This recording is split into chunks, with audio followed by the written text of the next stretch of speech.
皆さんこんにちは、またたびです。これまで訪れた伊豆半島の定番から穴場のスポットをご紹介します。伊豆半島には素晴らしい場所がたくさんあります。皆さんのおすすめスポットもぜひ教えてください。それでは伊豆半島の魅力をゆっくりとご紹介していきます。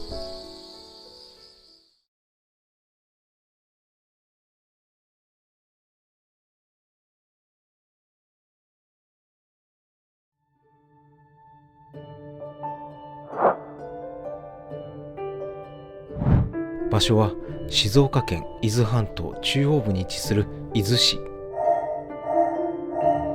狩野川の支流地蔵堂川の上流にかかる高さ20メートル幅6メートルの滝。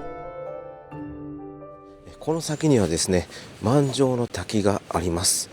キャンプ場の入り口の前にですね、この滝の入り口があります。8つの滝巡りができるみたいです。こちらの滝が一番人気というか迫力のある滝ですね。迫力ありそうな滝は小樽っていうのと万丈の滝なんですけど、この小樽っていう滝だけ見たい方はですね、道路沿いにね入り口があって、そこからねすぐ見に行くことができるそうです。ちょっと下ったところに滝があるんで、気軽に見ることのできる滝です。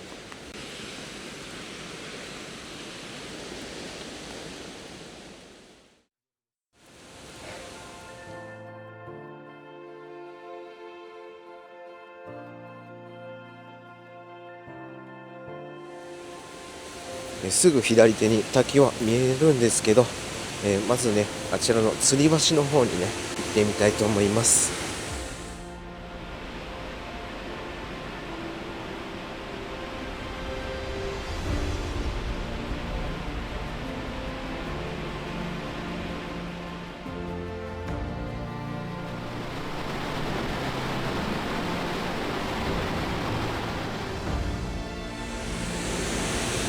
うわーすごい。かなり迫力があります。滝はこちらです。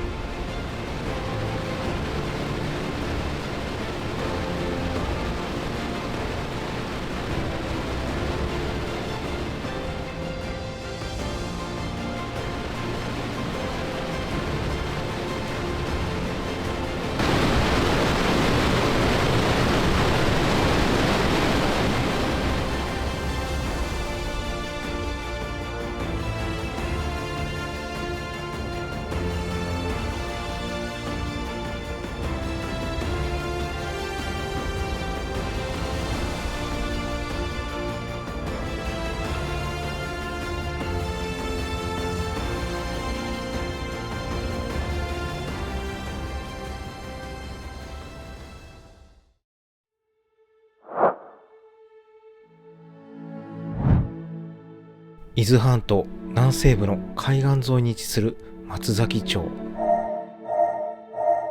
標高162メートルの烏帽子山に鎮座する神社。その先には息を飲むような絶景が広がっています。こちらが雲見浅間神社なんですけど、神社は烏帽子山というねこの山の上にあって、そこから雲見の海や町を見渡すことができます。地域の人たちは昔から海の安全や豊かな漁を願ってこの神社にお参りしてきたので、雲見の人たちの信仰や歴史と深く関わっている神社です。この本殿から絶景が見れるということでね、早速参拝したいと思います。駐車場は4台ほど止めれるスペースがあります。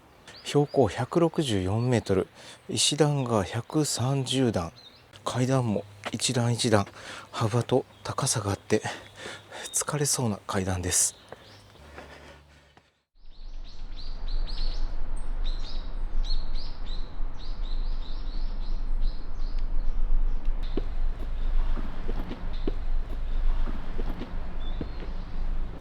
あとちょっとだと思います。お、すごいこっから岩場になりました。おお、あれか、ありました。すごい。どうやってこの建物を建てた？すごい。もしかしてこれが本殿ですかね。で、こちら横にまだ階段があるんですけど、おそらくここが展望台だと思います。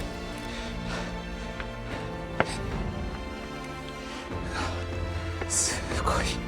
うわ、うわ、めっちゃ綺麗。あ、富士山。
伊豆半島中央部に位置する伊豆市。かつて栄えた大糸金山の跡地に鎮座する神社。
伊豆半島南部に位置する河津町。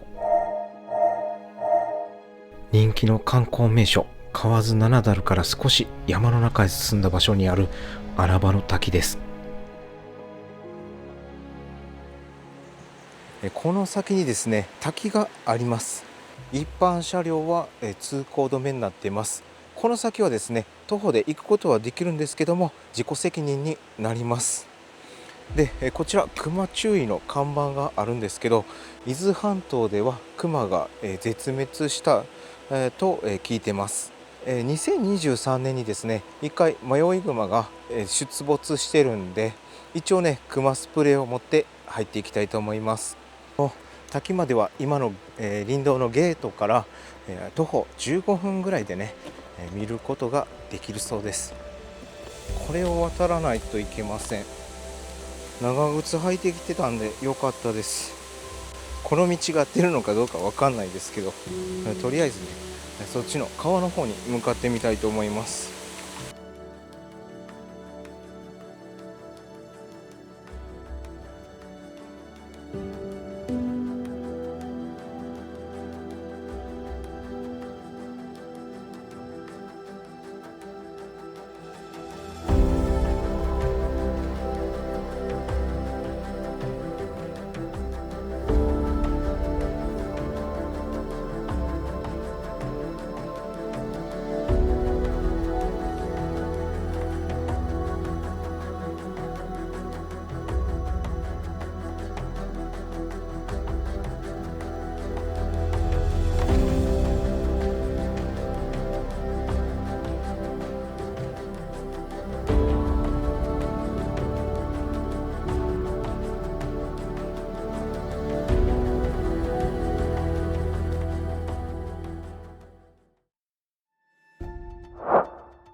伊豆半島南西部の海岸沿いに位置する松崎町。昭和初期まで伊豆石を切り出していた石切り場の跡地。こちらはですね、室岩堂という場所で、入り口がですね道路を挟んだこの向こう側にあります。ここからの入り口がすごくね急勾配になっていて、足腰とか悪い方はねおすすめできるスポットではありません。階段を降りてすぐにね石切り場の跡があります。場所が分かりにくくて、昔はね結構穴場のスポットだったんですけど、下りだったらねほんと 2,3 分で行けます。帰りが地獄なんですけど、もうあそこが入り口ですね。見えてきました。こちらがね室岩堂です。でこちらの注意点なんですけど、午後5時にですねライトが消えるんで、それまでに観光しないとこの真っ暗闇の中に取り残されちゃいます。こちら室岩堂はですね、石を削ってできた洞窟で、ここでは昔伊豆石というね石が採掘されていました。江戸城の石垣などにも使われたと言われています。石を掘り続けたことで、この現在のようなですね大きな洞窟の空間ができました。伊豆にはねこういう石切り場の跡がたくさん残ってます。こちらはね比較的その石切り場の中でも、ライトアップしてて見学できる場所は、ここぐらいかなと思います。他にも石切り場の跡はあるんですけど、ライトアップしてなかったりですね、観光庁に整備されてないんで、ここはね歴史も学べる観光スポットとなってます。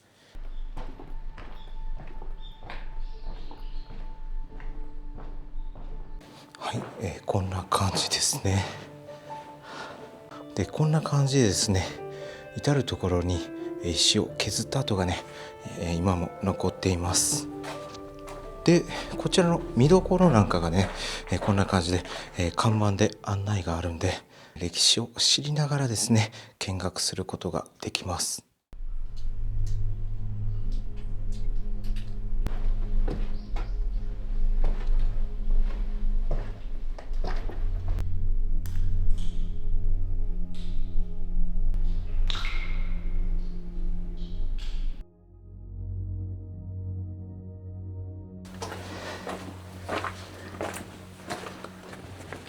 よいしょ。うわ、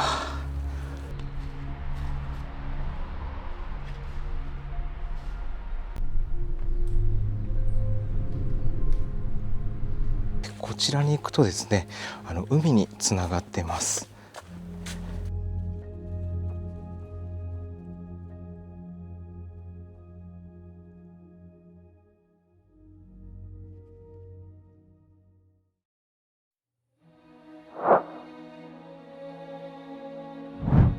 伊豆半島東部に位置する沼津市。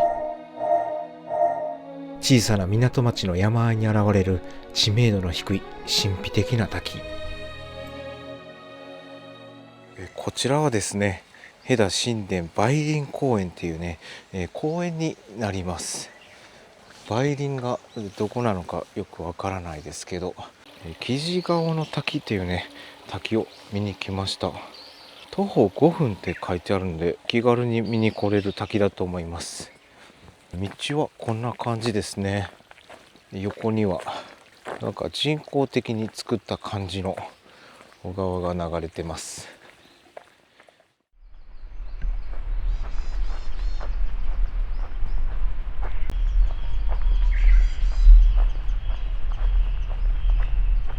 もう 2,3 分歩いてきたんですけど、あと2分で本当にたどり着くんでしょうか。道はこんな感じでですね、整備されてて非常に歩きやすいです。この辺りからね、一気に雰囲気が変わりました。この先ですね、よいしょ、すごく雰囲気のある場所で、うわ、あそこ洞窟があります。あちらにもですね、なんか洞窟がありますね。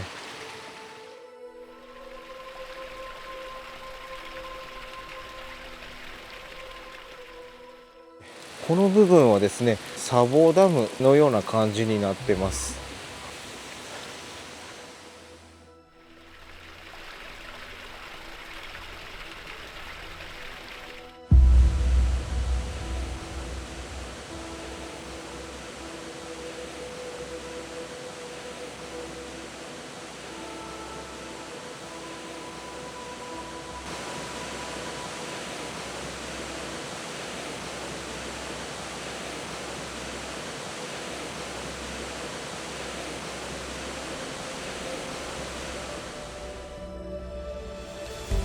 よいしょ。はい。うわ、めっちゃ綺麗。すご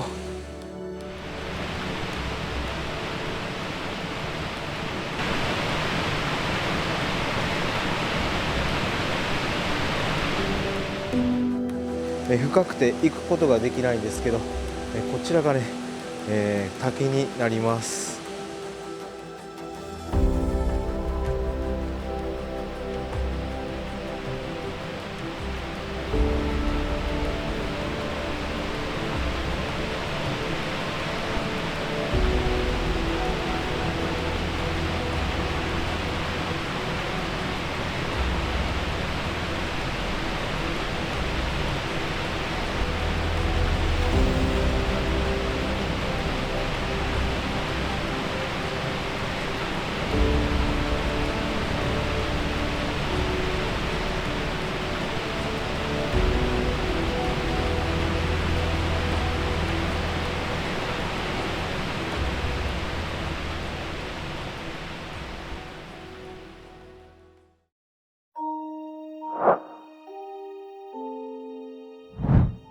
伊豆半島南部に位置する河津町。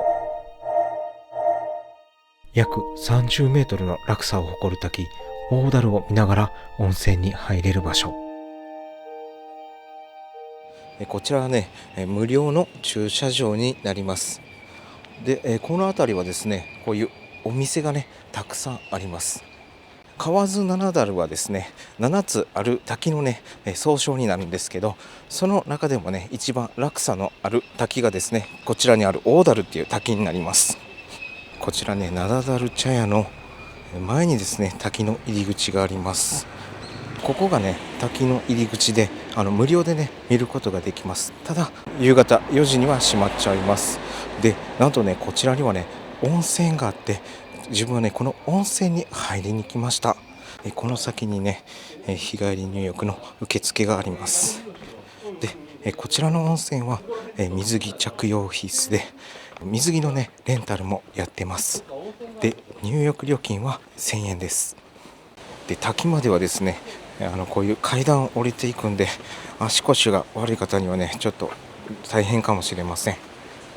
かなりね、下の方まで降りていきます。滝の前にですね、こちら受付がありますんで、支払ってきます。貸し切りの洞窟風呂もあるそうで、今ね、滝の前はお客さんがね、入ってらっしゃるんで、先にね、このね、洞窟風呂に入りたいと思います。はい。こちらですね、滝に行くまでの途中にね、貸し切り風呂があります。よいしょ。こちらでね、着替えて、で、こちらの洞窟風呂に行くみたいです。で、こちらはですね、この洞窟風呂と別にですね、滝の前の露天風呂、そしてですね、25メートルの温泉プールがあるそうです。で、全部込みで入浴料1000円なんで、めちゃくちゃ安いです。ただ、そのプールの方はですね、夏の期間しか利用できないんで、注意が必要です。おー、すごい。もう、ここからですね、お風呂になってます。うわ、ボコボコ湧いてますね。うわ、なんか雰囲気あります。ちょっとぬるめですね。ちょうどいいです。ボコボコボコボコとね、こう下から、源泉が湧いてます。こちらはですね、30分間貸し切りとなります。温度の方40度ぐらいですかね。冬だったらちょっと肌寒いかもしれません。お湯の方はですね、無色透明ですね。ほのかに温泉のいい香りがします。この源泉が止まったり、また吹き出したりとしています。太陽が昇ったぐらいに来るとですね、ここから日が差してね、すごく綺麗だそうです。30分あればね、ゆっくり浸かれますね。下の露天風呂も、こちらの洞窟風呂もそうなんですけど、洗い場はありません。こちらが露天風呂で、すぐ目の前はですね、滝です。こちらがね、露天風呂なんですけど、この小屋がですね、脱衣所になります。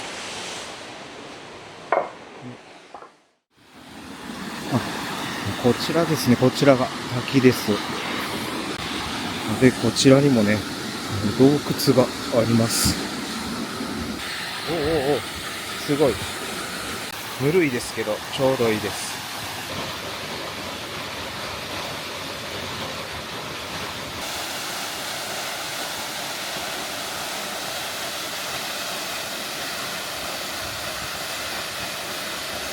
滝のね、すぐ横に洞窟があります。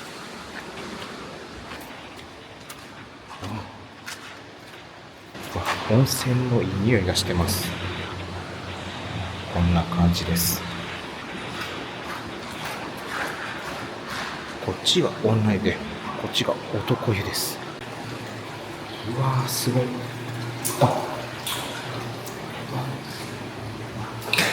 すごい。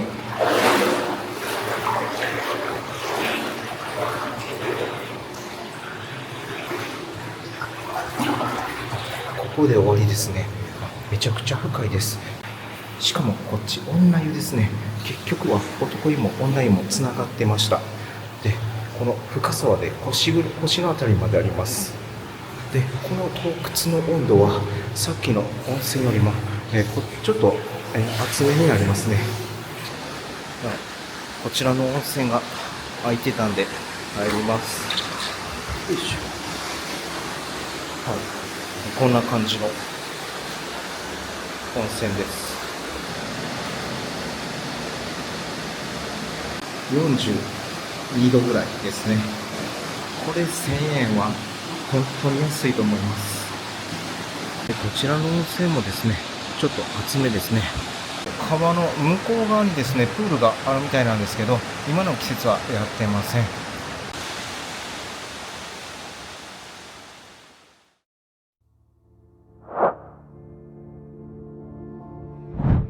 伊豆半島南部に位置する下田市。地図にも載っていない山奥にある石切り場の跡地。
伊豆半島中央部に位置する伊豆市。伊豆を代表する観光スポットの一つで、柱状節理の岩肌から流れ落ちる美しい滝。こちらはですね、常連の滝の駐車場になります。伊豆を代表する名瀑で、こちらに階段があるんですけど、この200段の階段を降りると滝があります。で、この駐車場にはですね、ジビエ料理とか、あとね、わさびのソフトクリームとかね、ご当地のグルメが食べれます。滝自体はね、24時間見ることができるんで、見に行きたいと思います。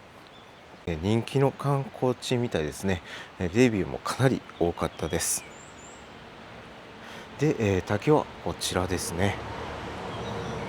ここから見えてるんですけど、結構距離があります。徒歩ね、5分ぐらいと書いてありました。第2駐車場から来た方が近いですね。ただ第1駐車場の方が飲食店とかあるんでね、皆さんそちらの方にね止めると思います。ニジマスとかアマゴ釣りが楽しめるみたいですね。すぐそこにはね、道の駅天城越えとか梅林とかね、あと修善寺とか、有名な観光地がたくさんあります。静まり返ったね感じではありますけど、日中はたくさんの人でねいっぱいになると思います。さっきの釣り場はここですね。人気の観光地だけあって、この落差水量ともに迫力があります。で、この滝の真ん前にはですね、滝見茶屋というね、茶屋があります。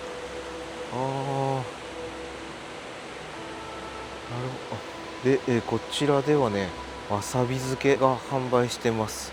ここで採れたものが販売してるんでしょうか。ここが展望台になってるんですけど、意外とね近くで見ることができます。こちらが茶屋ですね。わさびのね、見学ができるみたいです。見学って言ってもただ見るだけだと思うんですけど、こんな感じで上から、わさびを見ることができます。はい。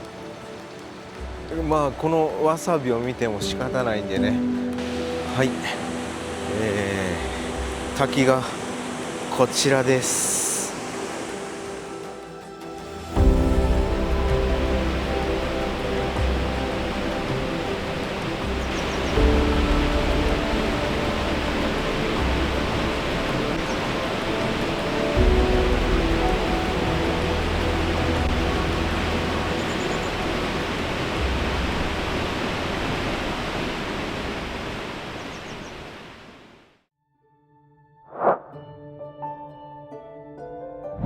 伊豆半島の最南端に位置する南伊豆町。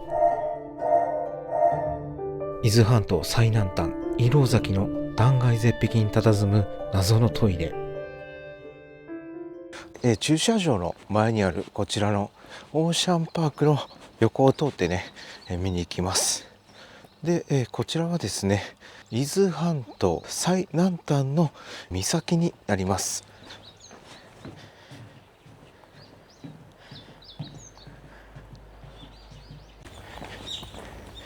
こちらがね、石廊神社の鳥居です。海がね近くなってきました。目の前には灯台があります。灯台も見どころの一つではあるんですけど、9時からしか開放してません。うわー綺麗。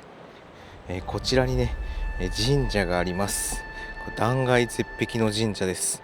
こちらはですね、石廊崎というね、伊豆半島最南端にある岬です。太平洋と駿河湾がぶつかる場所で、ちょっと今何とも言えないんですけど、波が強くて迫力のある風景を見ることができます。で、こちらがですね、その見どころの一つの断崖に建てられている石廊神社です。海の安全を守る神様が祀られています。ここもね、本来なら開いていてお守りとか売ってるはずなんですけど、この時間は開いてません。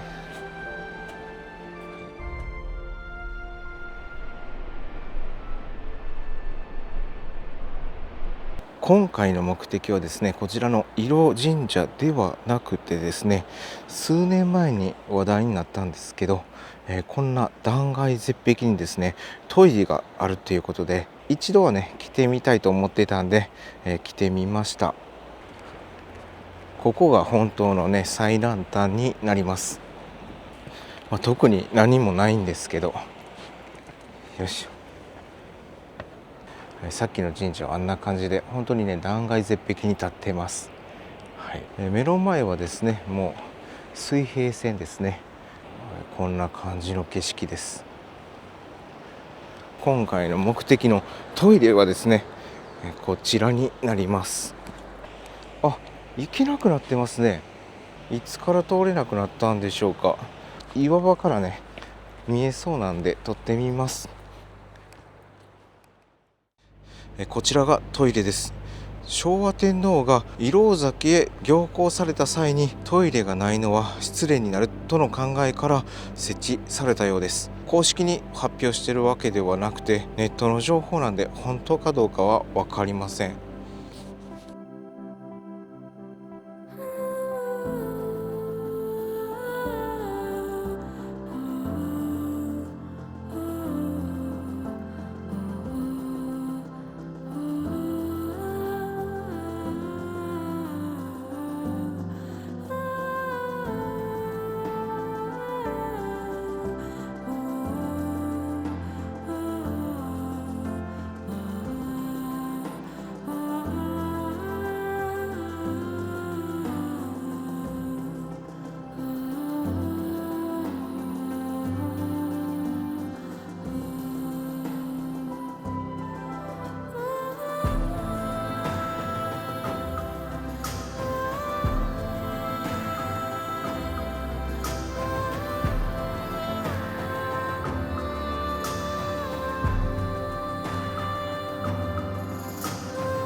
これまで私が訪れた伊豆半島をご紹介しましたが、いかがだったでしょうか。